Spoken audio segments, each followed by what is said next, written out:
पिलखुआ में जब आप रोड पर जाते हैं तो राजपूताना कॉलेज है, बड़ा फेमस है। उसके संस्थापक ठाकुर लटूरी सिंह जी उस क्षेत्र के बहुत बड़े जमींदार थे। अच्छा, पुराने जमाने में अंग्रेजों का जमाना था, ठाकुर साहब को एक्टिंग करने का शौक था। उस जमाने में ना तो फिल्में थी, ना टेलीविजन थे, ना मोबाइल थे, ना कुछ और था। तो उस जमाने में जो नाटक मंडलियां होती थी वो गांव-गांव में अपनी नाटक करने आती थी। कभी राजा हरिश्चंद्र का नाटक किया, तो कभी मीराबाई का किया, तो कभी रामलीला की, तो कभी रासलीला की।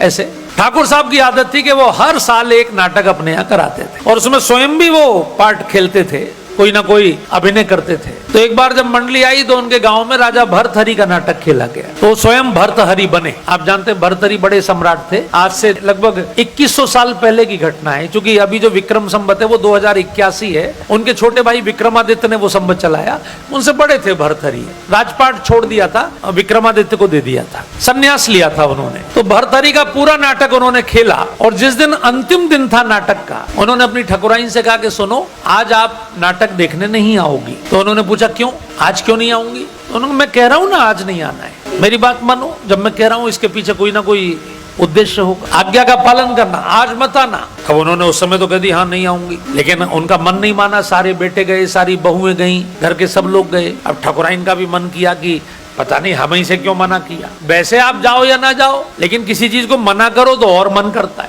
अब वो क्या किया उन्होंने, जब सब चले गए तो उन्होंने सोचा किसी को पता तो लगेगा नहीं और मैं पहले आ जाऊंगी सबसे। तो चुपचाप गई और सामने जहां लोग बैठते थे चौक में, वहां नहीं बैठी। वो साइड में एक छत थी, तो छत में जहां माताएं बैठी थी और महिलाएं बैठी थी गाँव की, और उनके बीच में बैठ गई। तो उनकी एक जेठानी ने देख लिया कि ये आ गई।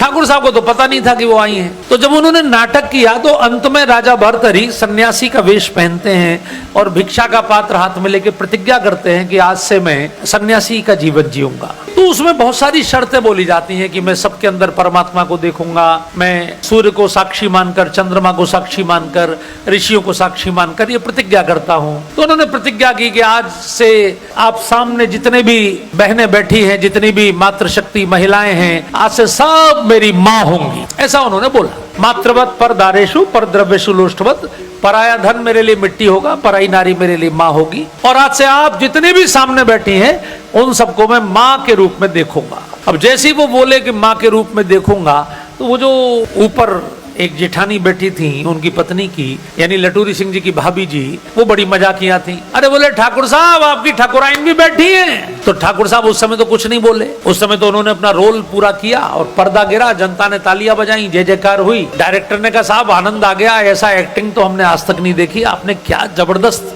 अभिनय किया। अब ये कपड़े उतार दीजिए, ये जो आपने सन्यासी के कपड़े पहन लिए उतार दीजिए। ठाकुर साहब ने कहा अब नहीं उतरेंगे, अब तो ये परमानेंट प्रतिज्ञा हो गई। डायरेक्टर ने कहा मजाक कर रहे हैं क्या, आप तो हर साल पार्ट प्ले करते थे, अब आपका एक्टिंग पूरी हो गई। ये तो एक्टिंग थी। बोले तेरे लिए एक्टिंग थी, मेरे लिए तो सत्य हो गई, मेरी तो जिंदगी हो गई। उसके बाद वो सन्यासी हो गए। बहुत उनकी पत्नी रोई, बहुत उनकी बहुएं, उनके बेटे, उनके बच्चे सब ने पैर पकड़े, लेकिन उन्होंने कहा जब मैंने तुझसे कहा था कि तू आज मत आना, अब मैं क्या करूं, मैं प्रतिज्ञा कर चुका हूं कि अब मैं तुझे भी माँ की दृष्टि से देखूंगा, क्योंकि तू सामने बैठी थी, अब तू मेरी माँ हो गई। तो माँ के साथ घर में पत्नी के रूप में रहना वो फिर धर्म के खिलाफ हो जाएगा। उस महापुरुष ने, वो इतने समझदार थे कि उस क्षेत्र में 100 से अधिक कॉलेज खोले। उस पूरे बुलंदशहर गाजियाबाद जिले में बहुत संस्थाएं उनके द्वारा निर्मित हैं। उन्होंने समाज के लोगों का सहयोग लेके इंटर कॉलेज, डिग्री कॉलेज, बहुत सारे कॉलेज। देखिए अभी भी जब ऐसे लोग हैं तो भगवान शिव तो आप समझिए कि आदर्श है, वो तो वैराग्य के सबसे ऊंचे शिखर है। इसलिए दुनिया के सारे सन्यासियों के आदर्श भगवान भोलेनाथ है।